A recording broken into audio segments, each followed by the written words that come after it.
Today we're upgrading Ragnar with an IPD Goldflex Splash Pan Splash Guard underneath the engine in the subframe below the engine. Sits in here with the proper air guides. Performance upgrade on Ragnar.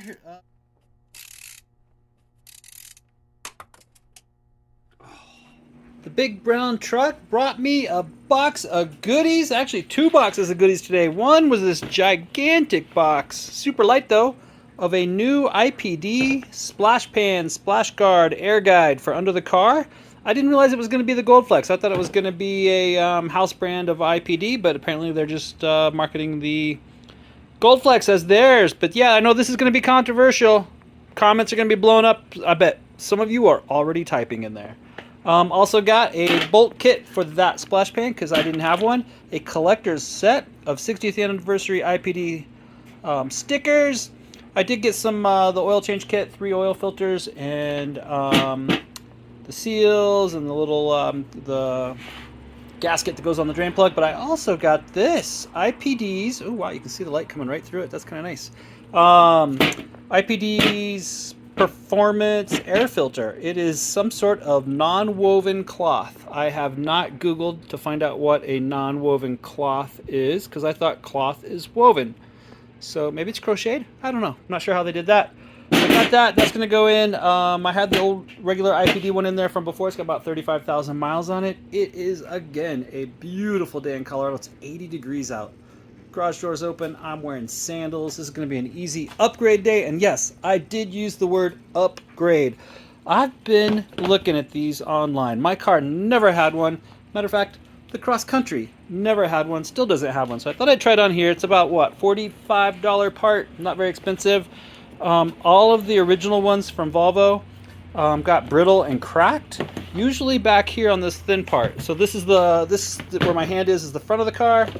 And then these 2 mounts go to the back, and when these got taken off every time to do your oil change, typically they would undo these bolts first, let this sag down, and then as it got old and brittle, these broke off right back here. And then they cracked and everybody threw them away. I haven't seen one in a junkyard yet for the original ones, but I've read on some of the message boards where people have been putting in the improved ones.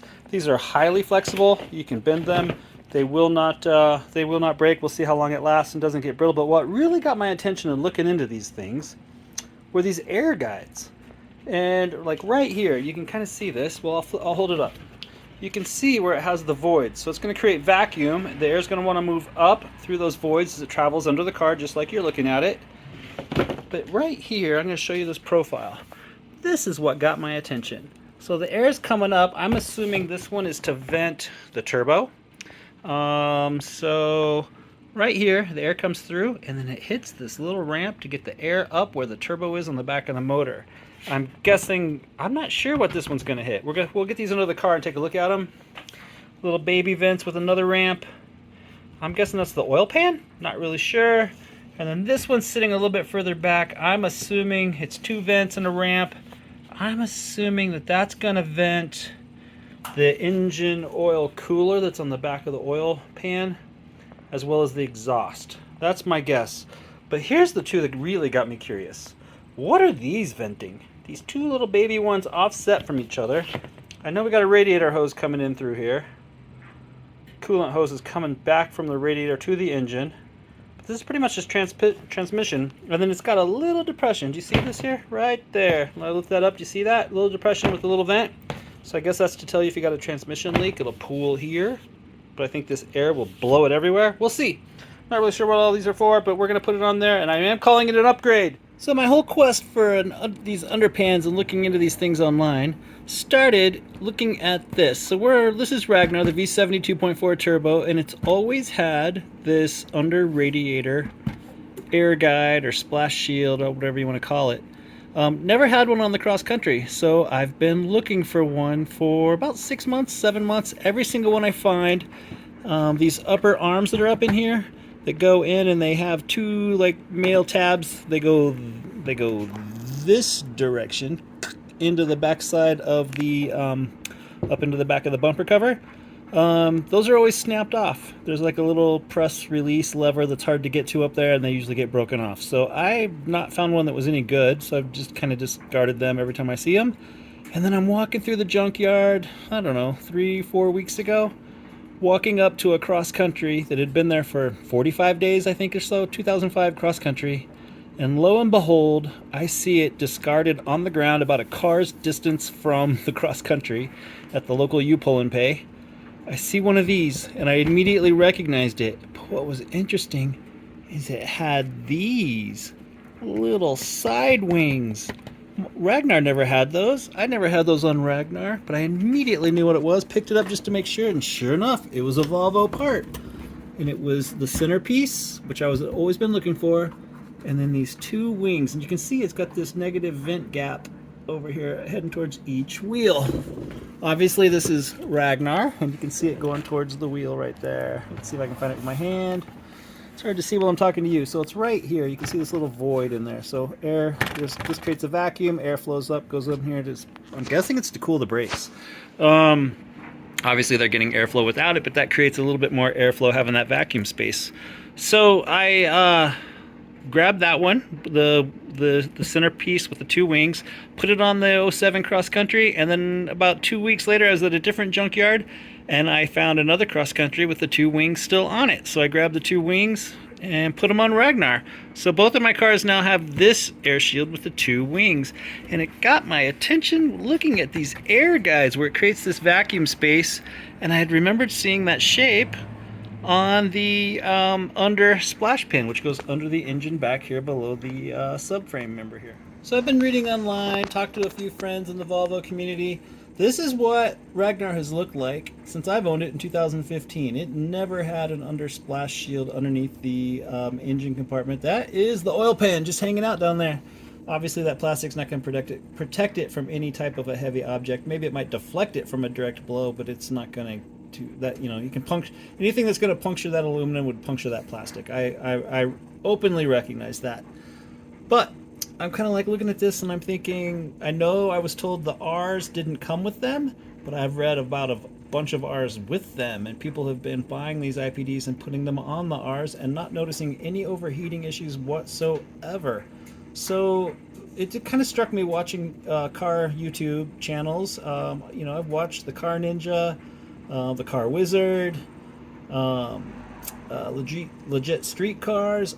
One thing that always strikes me as interesting is I see them always taking off these under panels.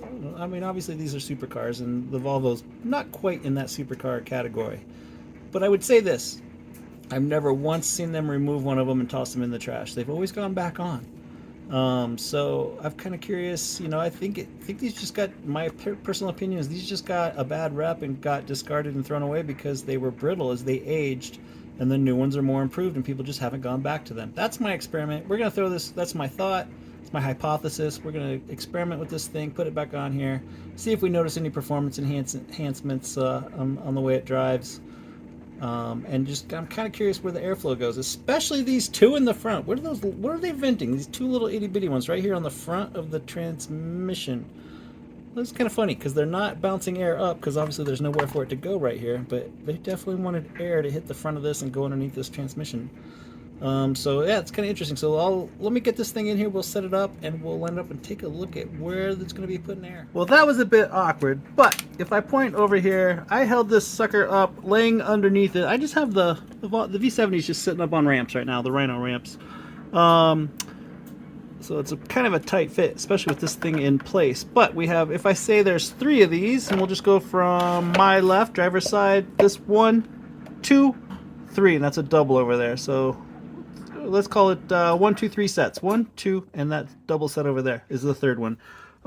If I held this thing up on my stomach into place and looked where we were going to go, I was a little bit wrong. Oh my gosh, that's tight. All right, I'm lighting this up here. So right here, this is the transmission. You can see the front, or transaxle, I guess I should call it. That's the right passenger side drive shaft coming out of there. Goes all the way across to the passenger side front wheel. But it's curving air literally right here around this side of the transaxle. It's following this curve and putting air up the back. So across, it's a little bit on the front where you can see here with the light, right there. Let's see if I can get it back here. So it's a little bit right here with the light. It's about half and half. So half of it's curving up the back and half of it's putting air right here. Number 2 is going up here on the bottom side of the turbo, kind of on the air intake side of the turbo. And then that set of 3 is actually sitting back behind this oil cooler. It's sitting back here in this void and putting air straight up in here on the exhaust side where the flex pipe is, and on the there's a heat shield up there, so it's not going to get to the, I guess it can get to the manifold because that heat shield's keeping it from getting to the cabin. So yeah, it's going to get up there. It's putting most of its air on the manifold and on the exhaust side of the turbo with the flex pipe. So interesting how it's guiding the air. I have no idea with it not in there. I'm just kind of picturing a crazy symphony of air moving everywhere without that thing guiding air specifically. So my thought is it's going to create a more laminar flow, put the air where the engineers wanted it, and yeah, it's an upgrade. We're going to leave it at that, and I'm going to let you guys blow up my comments. IPD sold this little kit of 7 bolts, because obviously I don't have them since I don't even have the splash pan. 1, 2, 3, 4, 5, 6, 7. Ironically, they're 13 millimeters. I don't remember too many 13 millimeters on the V70 so far. The only place that comes to mind, there are 2 of them on the battery brace. I did jump under there and take a moment to, with a small little wire brush, kind of clean out those threads, because to my knowledge, at least since 2015, they haven't had a bolt in them for an underpan. Probably more than that, at least a decade. And then I did go get some NICs because it's going to be down in the muck, and I put a little NICs on all 7 of the bolts. All right, YouTube, I'm not going to lie. That wasn't as easy as I anticipated. I wrestled with that thing for 10 minutes. So I'm just going to hypothesize here that if these got brittle as they aged OEM from the factory, and you had to wrestle with that, obviously there's no way to get to the air filter or the oil filter right here. So every time you're doing an oil change or you want to check something underneath here, this is coming off. If they got brittle and they're that much of a pain to put on, I can see where they got broken and trashed. So hopefully this new Goldflex one, this more flexible unit, stays more easily usable. But how I finally figured out how to do it was I started here in the middle. I started this central one and then did the back little flimsy ones last after everything was in place. But the one that gave me the worst time was over here. I had to actually get up there and flex it a little bit with a wrench, bend it back down a little bit. Something had hit it, obviously, and pushed it up a little bit. It seems pretty okay. The only area I see that might be an issue is over here. Yeah. This side, which is my driver's side, has a bolt right there holding it in place, and this side's nice, pretty good. Over here underneath the transmission, a little bit more floppy, so hopefully we don't have a bunch of air flop creating a rattle when we're driving down the road. But yeah, you can kind of see these vents. We got the big one. This is curling up behind the curvature of the transmission right here on this intake. These 2 are curving up onto the if I remember correctly, the air intake side of the turbo, and on the turbo itself, these 2 are going up and hitting the exhaust, where my fingers are going in, and there's a little ramp curving them up and hitting the exhaust manifold on the back, and the turbo putting air through there. And then these little cute ones right here in the front. There's 2 little baby ones with they're just running air across the bottom of the pan, so they're probably going to push down. I hope it doesn't create a flap. But they're going to push air across the bottom of the transmission housing. So yeah, I think we're good to get this thing out for a little performance run on our performance upgrade. It is now officially back to supercar status. Quickly going to change that air filter. That one's got about 36,000 miles on it. Going to go ahead and do that. Normally don't have to take this all apart like this, but I did take the opportunity to, I literally just sprayed the mass airflow sensor with some mass airflow cleaner since I'm here. Quick and easy get in there to get that taken off. Just had to take the box off, the top off, and 1 clamp and a couple T25s, I think they were. But anyway, we're gonna pull this out. It's not too bad. I back in March I had this out and I just kind of blasted it reverse ways with the air hose. How bad is that? Oh yeah, more bits. Look at all the bits. What do we got in there? Animal parts. I don't know what all that is, but yeah, time to go. It's done. we're going to put the unwoven fabric IPD Performance air filter in there. It's a lot thinner. Look at the difference. A lot thinner. Wow, interesting. All right, but supposedly 50% more air. I don't know about you, but I didn't expect to find that many bits down in here. But this is an easy cleanup with the shop vac. Oh yeah, that's soothing just watching that disappear. Got a big old fly stuck in there. Yeah.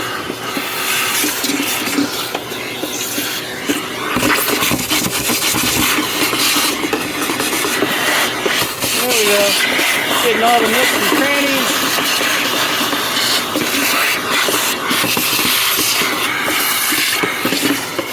Alright. Went to go put that blue one in. Did anybody happen to notice a problem when I compared the thickness on these units? Because I just went to set this blue one down in here, and that isn't correct. I have no idea. This must be the one for the R. I bet this sits in that R box like that. I don't know. Not sure. That ain't the right one, because mine needs to fill up that box and be... See the difference? Not even close.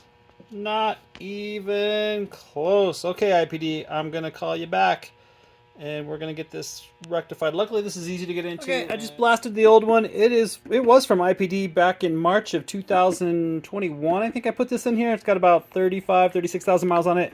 Just took it outside, hit it with the air compressor, and blasted a bunch of the dust out of it. It's fine. I think it said every 38,000 miles to replace these. But yeah, it's cleaned out. All right, I just wanted to show you how good that air filter has been working. This is the business end. This is the clean air going to the intake. So it sits in there like this. Dirty air is on the bottom with all the bug bits. Gets trapped in that filter. Clean air comes up through the top, goes through the hose, through the hole. But look how clean that is. It's not even really dusty. It's done a spectacular job. Well done, Molly air filter. All right, YouTube, thanks for playing along. I've enjoyed having you here. Month and a half, less than 2 months ago, we had 10 subscribers. I bet by the time this video posts in a week or so, we're going to be probably in the low 50s. So that's been fun. I appreciate everybody coming. I've been working hard to make these videos more and better. If you like what we're doing here at Jamie Cars, drop down below, hit that subscribe button, follow along. I'm sure this video is generating comments already on pluses. I'm probably getting thumbs up and thumbs down on installing one of these air guides after all the original ones broke. I am going to wait. I need to get IPD to send me the correct P2 non-R performance, high performance upgrade on the air filter. Curious just how many more IPD 60th anniversary stickers I'm going to get with that little box. But anyway, we'll get that in here soon. It'll be going. It's time to take it outside. It's Friday, 5:40. End of the day, it's still 80-some degrees and beautiful sunny outside. Gonna head over to Boulder. Let's take this new performance upgrade Splash Guard, Air Guide, Splash Pan, whatever you want to call it, underneath the car. Let's take it for a drive and see how she performs.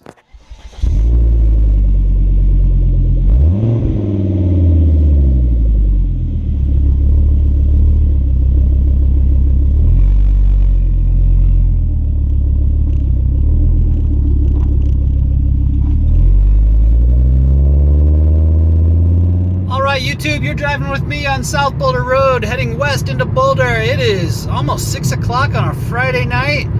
Gorgeous out. Still 79 degrees on the dashboard here for Ragnar.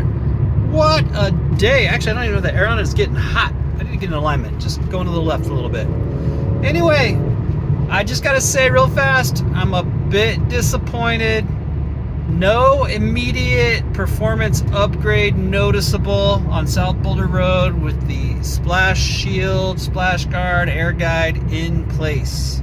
But on the positive side, there is no flopping around. I'm not feeling any vibrations out of it. The car's not overheating. It heated up just normal. Look at the beautiful mountains above Boulder, looking up towards Netherland and the Indian Peaks. Man, I hope your Friday is starting out as beautiful as this one. What a weekend we have in store here. I'm heading out this weekend. I have NCAA matches in Colorado Springs. So Ragnar's going to hit the open highway on I-25 south out of Denver Metro. That's always a high-speed adventure. We'll see if it flaps in the higher winds or if It is a true performance upgrade. Stay tuned, YouTube. Again, please, if you like what we're doing here, I'm improving the content. This is getting better every week. Every episode's better than the last. Hit that subscribe button down below. Comment, performance upgrade, thumb up, thumb down, what you think on these air guides. Be safe out there, YouTube. Have fun.